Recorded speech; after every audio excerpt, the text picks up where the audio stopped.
ibadah online kita masih dalam online ya, tapi tetap membuat kita semakin semangat untuk memuji Tuhan, tidak mengurangi sukacita kita untuk memuji Tuhan.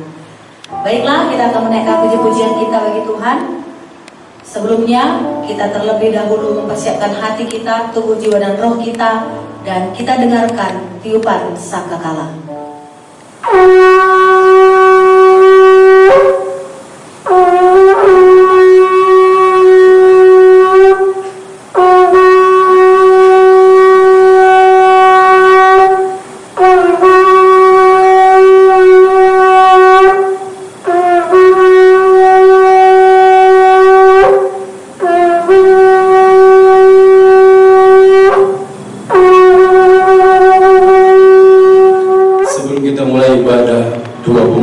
Kita bersatu dalam doa. Allah Bapa kami yang bertahta di dalam kerajaan surga, Allah yang hidup, yang kami puji, yang kami sembah di sepanjang hidup kami. Sungguh bersyukur buat kesempatan hari ini Tuhan, di mana Engkau masih memberikan waktu dan kesempatan. Sebentar lagi Bapa, kami akan memulai ibadah doa pemulihan ini. Sebelum itu Tuhan, kami rindu Engkau tutup bungkus kami dengan kuasa darah-Mu Yesus. Dan juga semua harta benda kami yang bergerak dan tidak bergerak dimanapun berada, kami percaya aman dalam perlindungan-Mu. Begitu juga semua aset Yayasan Sola Gracia, kami percaya Engkau yang melindunginya. Dan juga semua buat anak-anak-Mu yang bertugas pada hari ini Tuhan, Engkau berkati Bapa, jadikan semua alat kemuliaan-Mu. Kami akan menaburkan firman-Mu, Engkau berkati persiapannya Bapa, Engkau urapi dia dengan pimpinan kuasa Roh Kudus-Mu, sehingga firman-Mu yang akan dia sampaikan sebentar lagi adalah firman yang menghidupi kehidupan kami hari-hari ini Bapa, sehingga kami tetap dewasa di dalam Tuhan. Terima kasih Bapa, dari awal pertengahan sampai selesainya ibadah doa pemulihan ini, kami percaya Engkau ada di tengah-tengah kami. Semua jaringan yang kami pakai, Tuhan yang memberkati. Ini doa ucapan syukur kami serahkan semuanya ke dalam tangan pengasihan-Mu. Haleluya, amin. Kita bertemu lagi untuk memuji Tuhan. Kita bertemu lagi dalam kasih, karena Tuhan Allah terlebih dahulu mengasihi kita. Mari kita berpujian ini saudara.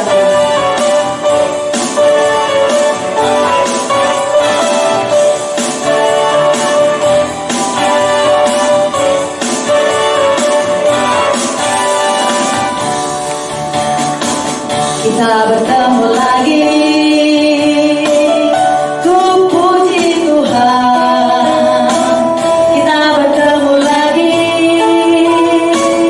Dalam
merindukan Engkau Bapa, seperti rusa yang haus akan aliran sungai, yang memberikan kelegaan, yang memuaskan kami, yang merindukan Engkau Tuhan.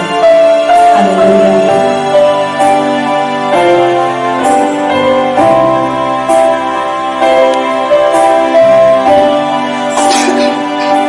Seperti rusa yang haus, rindu aliran sungai-Mu.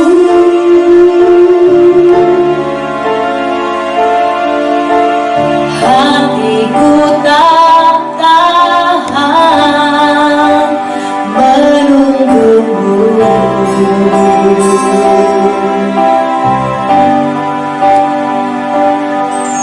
Bagai padang gersang menanti datangnya hujan,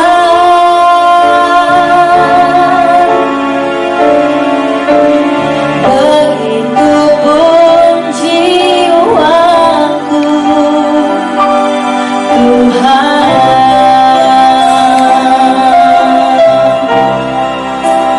Hanya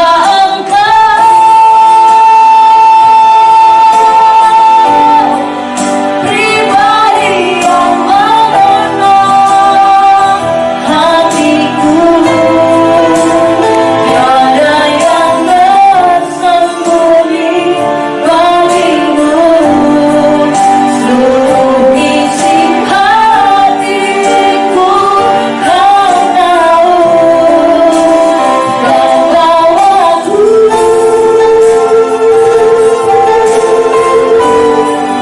untuk lebih dekat lagi padamu, tinggal dalam indahnya ketetapan kasih-Mu.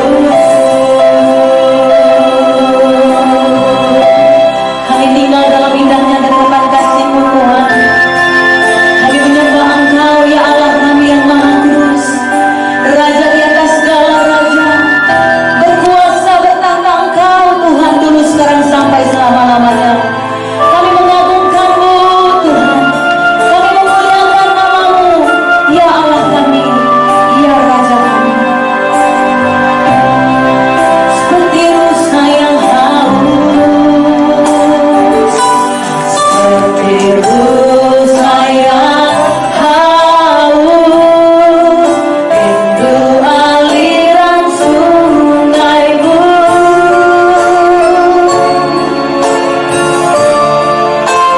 Hatiku tak tahan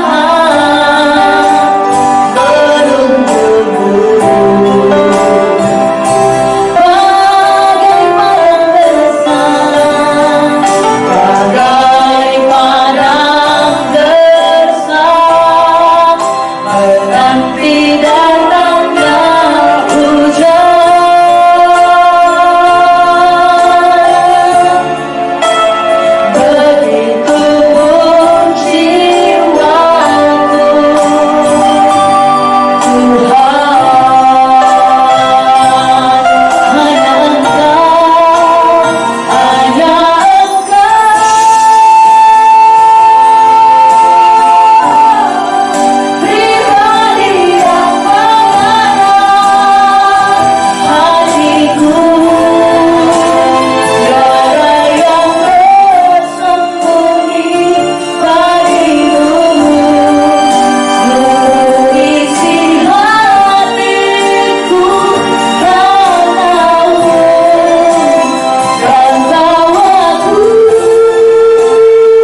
jiwa kami, dalam roh kami.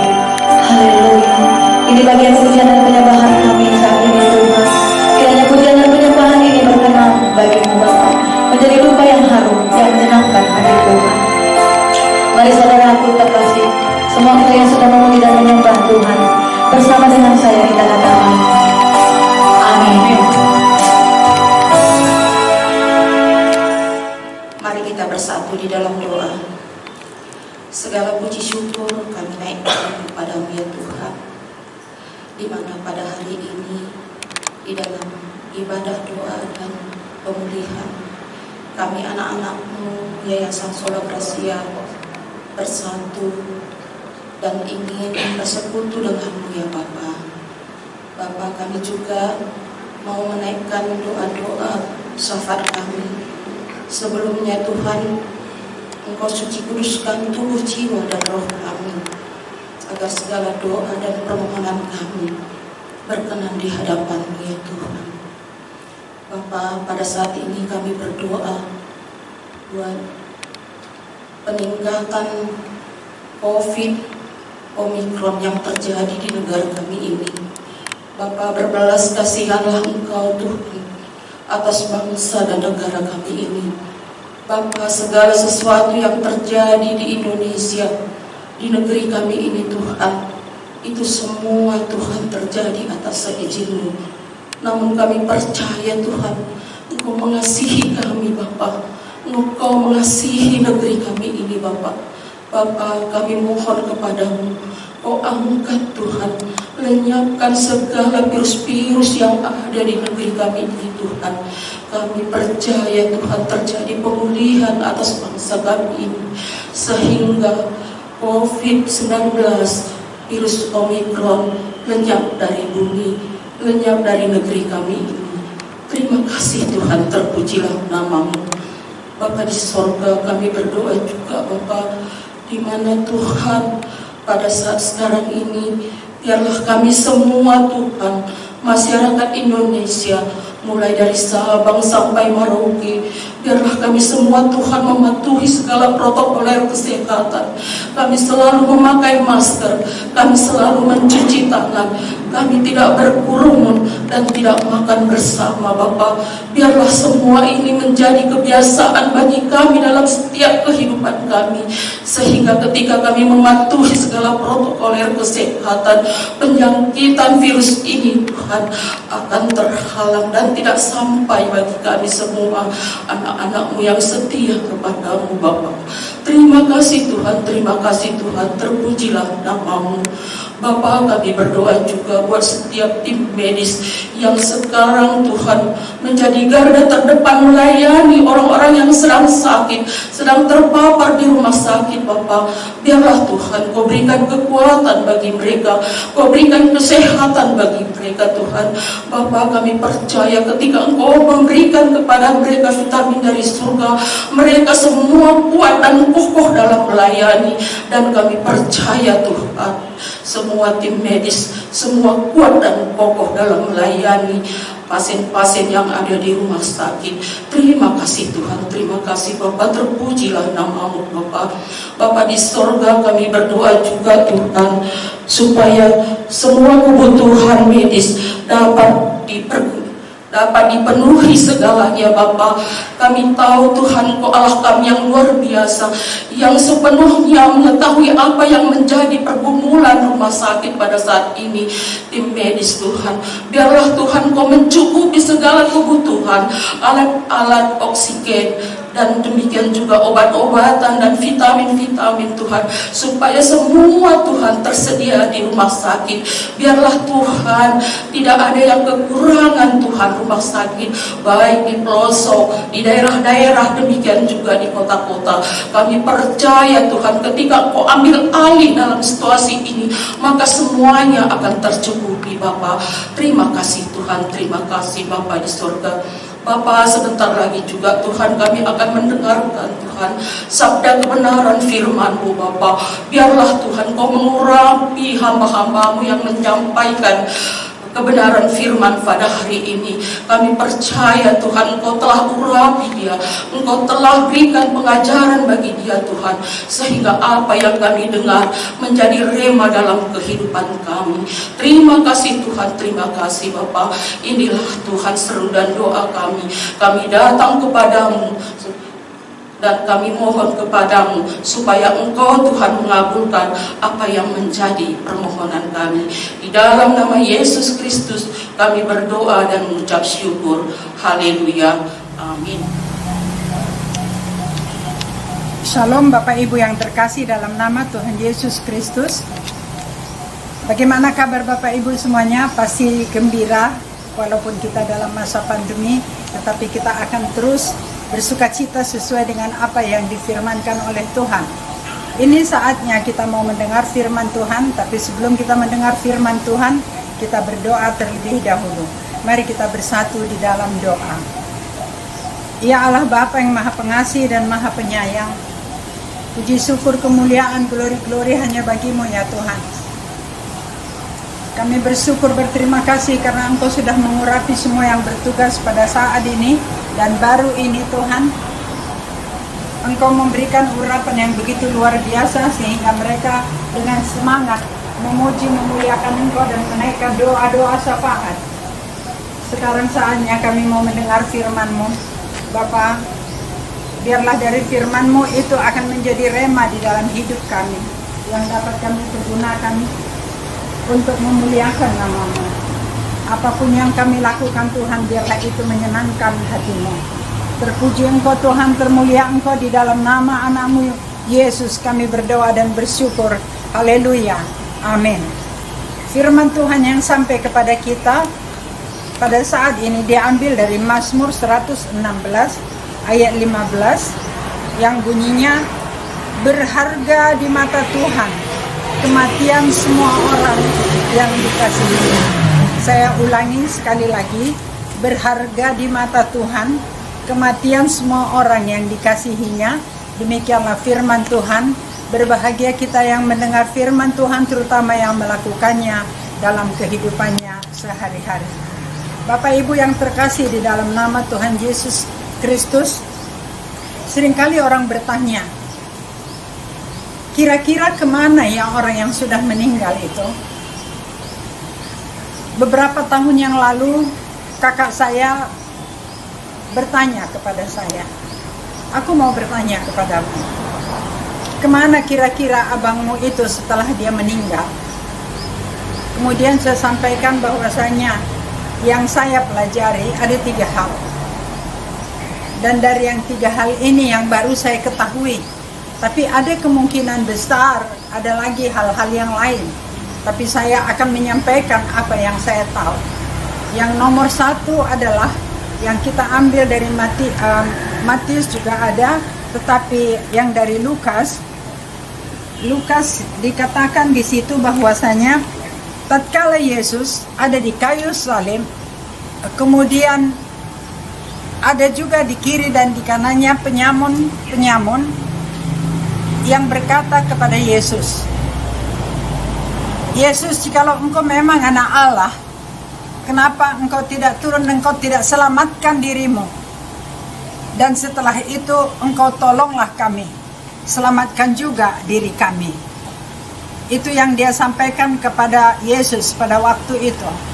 Tapi penyamun yang satu lagi berkata, kita ini pantas untuk mendapatkan hukuman. Kita orang terkutuk yang karena kita memang penjahat dan banyak kesalahan yang kita lakukan. Tetapi dia tidak bersalah. Tetapi dia dihukum seperti hukuman yang diberikan kepada kita. Dan dia berkata kepada Yesus, hei Yesus, jikalau engkau nanti datang sebagai raja, ingatlah akan aku. Kemudian Yesus menjawab dia dan berkata, hari ini juga engkau bersama-sama dengan aku ada di Taman Firdaus. Bapak Ibu yang terkasih dalam nama Tuhan Yesus Kristus, seorang yang begitu penjahat dan dia termasuk adalah seorang yang terkutuk, tapi imannya sangat luar biasa. Kalau kita bandingkan dengan murid-murid Yesus yang pada waktu itu semua sudah kucar-kacir, sudah melarikan diri dan tidak tahu kemana orang itu sudah pergi. Ketakutan semuanya, takut kepada imam-imam, takut kepada tentara Romawi yang mengejar-ngejar mereka. Padahal sebelumnya, pada waktu mereka selesai perjamuan kudus dan Yesus berkata, "Tidak lama lagi aku akan pergi meninggalkan engkau." Dan dia menceritakan apa yang akan terjadi padanya. Tapi murid-muridnya hampir semua mengatakan yang didahului oleh Petrus. Petrus ya adalah seorang yang selalu cepat sekali bereaksi dan cepat sekali berbicara. Aku tidak akan membiarkan orang akan membunuh engkau atau menangkap engkau. Itulah yang dia katakan. Kalau bahasa sekarang mungkin dia katakan, kalau mereka mau membunuh engkau, mereka harus membunuh aku lebih dulu. Tapi pada saat Yesus ditangkap, diolok-olok, dan disalibkan, murid-muridnya ketakutan dan bersembunyi. Tapi seorang penyamun ini mengakui Yesus adalah anak Allah. Yesus adalah Raja yang akan datang nanti pada saat datang kedua kali. Dan dia yakin bahwa kalau dia meminta, Yesus akan mengabulkan permintaannya. Tapi sungguh luar biasa, imannya yang begitu luar biasa. Dan Yesus berkata, hari ini juga engkau bersama dengan aku akan ada di Firdaus. Kalau kita lihat dari sini, bahwasanya orang yang tidak dibaptis juga bisa masuk surga. Asal pada saat dia menjelang kematiannya, dia sudah mengakui Yesus adalah juru selamatnya. Dia mengakui bahwa Yesus itu adalah anak Allah. Itulah yang terpenting. Dan itulah yang membuat dia masuk surga. Itu adalah yang pertama.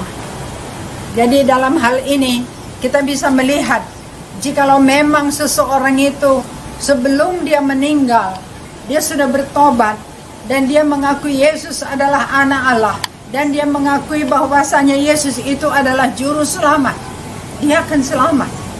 Bapak Ibu yang terkasih dalam nama Tuhan Yesus Kristus, ada juga orang yang berkata secara bermain-main, ada saudara saya pernah begini, saya katakan kepada istrinya, "Dek, ayo ada KKR di sana, kita pergi yuk bersama-sama. Di sana kita memuji, memuliakan Tuhan, bersorak-sorai untuk kebesaran Tuhan, dan kita mendengar firman Tuhan." Apa yang dia jawab kepada saya? "Kak, sudah cukup dengan apa yang saya peroleh sekarang. Saya sudah dokter dan saya sudah ambil spesialis kulit, semuanya sukses. Anak saya juga semuanya sukses. Suami saya juga sukses. Jadi saya merasa tidak ada lagi yang perlu yang saya harus minta kepada Tuhan. Tuhan sudah memberi semuanya kepada saya." Kemudian saya lihat suaminya, maksud saya supaya suaminya berkata, "Ayolah kita pergi." Tapi apa yang dikatakan sang suami kepada saya, kakak ajalah dulu yang pergi ya. Nanti kalau mau menuju ke pintu surga, tolonglah pegang tangan kami, bawa kami ke sana." Kemudian saya katakan kepadanya, "Maaf ya, kalau kita dalam hal ini, kita masing-masing harus mencari jalan. Kita harus masing-masing mengakui Yesus itu adalah juru selamat. Tidak boleh saling mengaitkan, kita tidak boleh membawa ibu bapak kita atau saudara kita, pasangan kita, tidak. Kita harus masing-masing." Itu yang saya katakan dan itu saya tegaskan, dan mereka tertawa-tertawa. Tidak mengejek, tapi tidak mau. Tapi ada peristiwa dalam keluarga mereka yang mau tidak mau mereka harus mencari wajah Tuhan. Bapak Ibu yang terkasih, inilah jawaban yang saya berikan kepada kakak saya, kita tidak bisa menentukan seseorang itu masuk surga atau tidak. Tetapi kita tahu apa yang dikatakan oleh firman Tuhan, itu yang akan kita sampaikan. Tetapi keputusan tetap berada di tangan Tuhan. Kemudian yang kedua, kita melihat bahwa di dalam 1 Tesalonika 4 ayat 16, Rasul Paulus mengatakan bahwasanya jikalau orang itu nanti sudah mati, dia akan dikubur, dan pada saat nanti Yesus datang kedua kali, Yesus ada berada di awan-awan. Yesus akan mengangkat orang-orang kudus yang sudah mati terlebih dahulu dan diangkat. Setelah itu kita yang masih hidup, yang memang berkenan di mata Tuhan, dan kita ini termasuk orang yang dipilih Tuhan, kita juga akan diangkat. Dan ini akan didahului oleh tiupan sangkakala yang ditiup oleh malaikat-malaikat Tuhan. Pada waktu itu nanti akan ada di awan-awan. Itulah yang dikatakan oleh Rasul Paulus kepada jemaat yang ada di Tesalonika dan juga kepada kita. Dan kita percaya ini disebut dengan keangkatan. Jikalau memang itu nanti terjadi, puji Tuhan, kita tidak perlu mati dulu, kita akan diangkat hidup-hidup. Mungkin nanti kita akan ditukar pakaian kita, dan kita akan ikut ke dalam kerajaan surga. Kita akan bersama-sama dengan Yesus memerintah. Bapak Ibu yang terkasih, jikalau kita tahu kemana saudara kita itu pergi, mestinya kita tidak menangisi lagi. Berapa puluh tahun yang lalu, ibu saya meninggal, dan saya belum tahu ini. Walaupun saya sering membaca firman, saya belum tahu ini. Dan saya selalu menangis. Saya selalu memanggil-manggil ibu saya. Saya katakan, kenapa ibu tinggalkan saya? Sepertinya saya ini adalah anak tunggal, padahal kami ada 8 bersaudara. Bapak Ibu yang terkasih, sekarang saya tahu bahwa apa yang saya lakukan itu salah. Kita sudah memanggil-manggil dia, itu berarti kita memanggil-manggil arwah. Dan itu ada hukumnya di Ulangan. Orang yang memanggil arwah dan berbicara dengan arwah, meminta petunjuk kepada arwah, kita akan dihukum oleh Tuhan. Bapak Ibu yang terkasih dalam nama Tuhan Yesus Kristus, yang ketiga, itu yang kita baca tadi bahwasanya di Mazmur 116 ayat 15 yang mengatakan bahwasanya berharga di mata Tuhan kematian orang yang dikasihinya. Pada awal-awal saya mendengar ini, bagaimana mungkin kita berharga ya kalau kita sudah mati? Rasanya kita tidak bisa memuji lagi, kita tidak bisa membuat apa-apa lagi. Bagaimana kita bisa berharga? Tapi apa yang dikatakan oleh firman Tuhan yang di dalam Mazmur 116 ayat 15, bahwasanya berharga di mata Tuhan orang yang mati, orang yang dikasihinya. Bapak Ibu yang terkasih dalam nama Tuhan Yesus Kristus, dikatakan di dalam firman itu bahwasanya Tuhan itu mengikuti semua proses setiap umatnya yang dikasihinya. Sudah pasti yang dikasihinya itu juga adalah orang yang mengasihi dia. Kita kadang-kadang ingin tahu, benarkah Tuhan itu mengasihi aku? Tapi kalau kita baca dari firman Tuhan dan kalau kita lihat kehidupan kita sehari-hari, bahwasanya Tuhan itu setiap kali melindungi kita, menyertai kita, memberikan apa yang kita butuhkan. Bapak Ibu yang terkasih dalam nama Tuhan Yesus Kristus, dikatakan bahwasanya Tuhan itu mengikuti peristiwa demi peristiwa demi peristiwa demi peristiwa yang dialami oleh umatnya, terutama menjelang kematiannya. Jadi Tuhan pasti tahu apa yang terjadi kepada setiap orang. Dalam firman Tuhan ada dikatakan 1 Korintus 2 ayat 9, dikatakan bahwa apa yang tidak pernah didengar orang, apa yang tidak pernah didengar telinga, apa yang tidak pernah dilihat oleh mata, apa yang tidak pernah terpikirkan oleh pikiran atau otak kita, itulah yang diberikan Tuhan kepada orang yang mengasihi Dia. Jadi kalau kita mendengar yang tidak didengar orang, kita mendengar suara Tuhan, walaupun kita diejek, walaupun kita difitnah, walaupun sesuatu dikatakan kepada kita, hal-hal yang mengejek, mengolok-olok, tapi kita lihat dari firman Tuhan, bahwasanya kalau kita mendengar suara Tuhan, orang lain tidak mendengar. Kita melihat sesuatu di alam roh, di mana Tuhan menyatakan sesuatu kepada kita, dan apa yang tidak pernah kita pikirkan itu terjadi dalam hidup kita. Itu diberikan Tuhan katanya kepada orang yang benar-benar mengasihi Dia. Bapak Ibu, mari kita perhatikan, apakah ada hal-hal yang demikian ini dalam hidup kita, bahwasanya kita ini mendapatkan apa yang Tuhan katakan barusan, bahwasanya kita mendengar yang tidak pernah didengar oleh telinga, kita melihat yang tidak pernah dilihat oleh mata, kita memikirkan tidak pernah kita pikirkan, dan itu yang terjadi dalam kehidupan kita. Itu tandanya bahwasanya Tuhan mengakui kita mengasihi Dia. Jadi kalau kita bernyanyi, aku mengasihimu dengan segenap hatiku Tuhan, aku mencintaimu dengan sepenuh hatiku Tuhan, kita katakan itu benar. Kalau memang yang kita sudah mendapatkan di dalam 1 Korintus 2 ayat 9.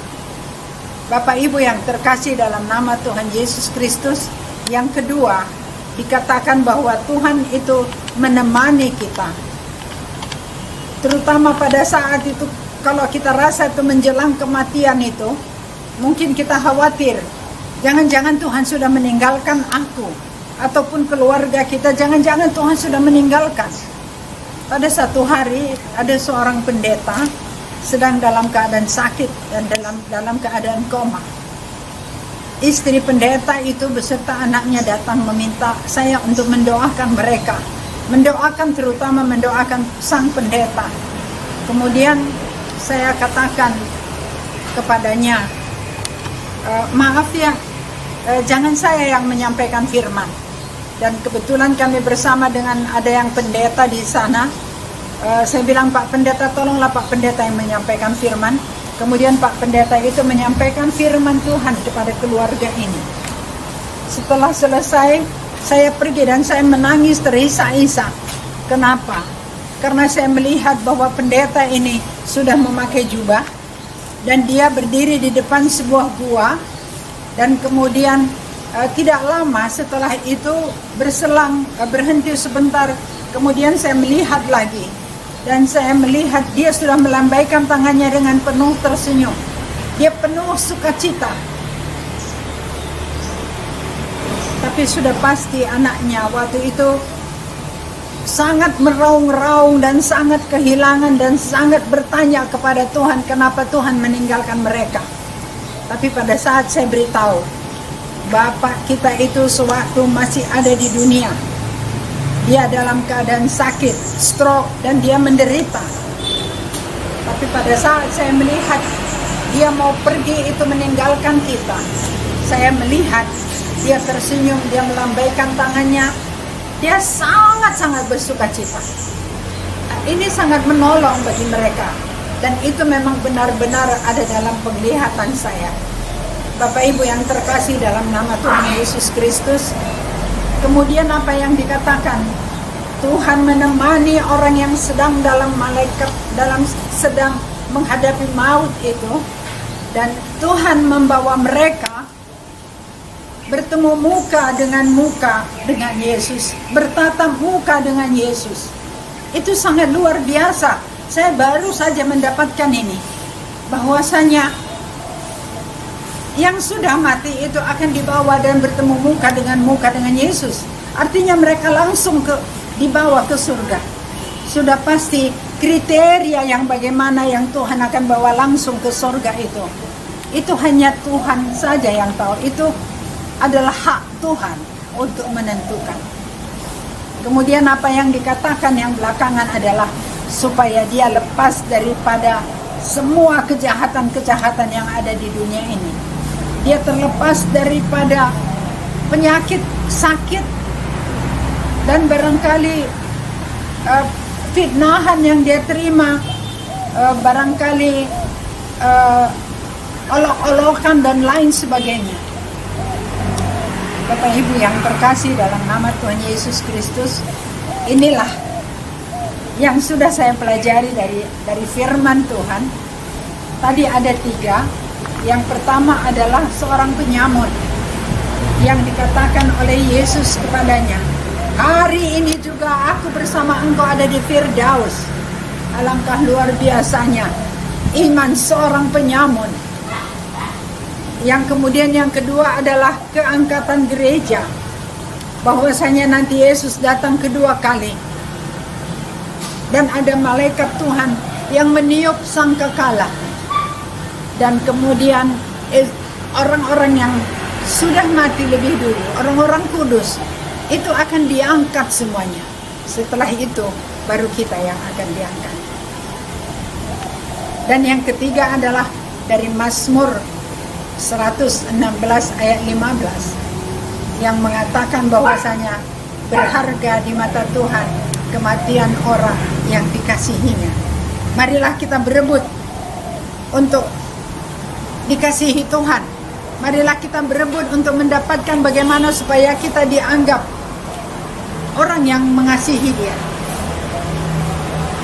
Tadi ada dikatakan bahwa Tuhan itu selalu berada bersama-sama dengan umatnya pada saat Dia menghadapi maut.